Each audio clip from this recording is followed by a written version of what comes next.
बेलगाम के आने वाले एपिसोड में आप देखेंगे कि रमशा अफनान के वालिद के साथ बहुत बुरी तरह पेश आती है और कहती है कि मेरी एक माँ ही थी, वो भी आपकी वजह से छिन गई। जिस पर वो कहता है कि बेटा मैं मानता हूँ कि मेरी गलती थी। जिस पर वो कहती है कि आपकी गलती की वजह से मेरी माँ मुझे वापस नहीं मिल सकती। दूसरे सीन में आप देखेंगे कि अलीज़ा अफनान को कहती है कि मैं सब कुछ देख रही हूँ जो तुम्हारे और रमशा के दरमियान चल रहा है। जिस पर वो कहता है कि तुम कैसी बातें कर रही हो, तो वो कहती है कि मैं वही बातें कर रही हूँ जो मैं देख रही हूँ। उसे तुम पहली फुर्सत में ही इस घर से बाहर निकाल दो। जिस पर अफनान कहता है मैं तो पहले ही चाहता हूँ कि वो किसी तरीके से इस घर से चली जाए और उससे हमारी जान छूट जाए।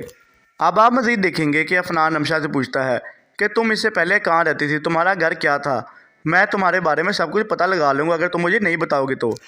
क्या तुम इससे पहले चांद पर रहती थी। जिस पर रमशा कहती है कि जिस बेटी का बाप जिंदा हो वो बेटी हमेशा चांद पर ही रहती होती है।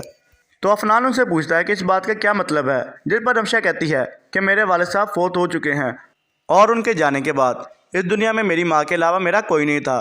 अब वो ना ही घर मेरा है और ना इस घर में रहने वाले लोग मेरे हैं। मैं इस दुनिया में अब अकेली हूँ और मैं खुद यहाँ नहीं रहना चाहती। मैं खुद ही यहाँ से किसी शेल्टर होम में चली जाऊँगी।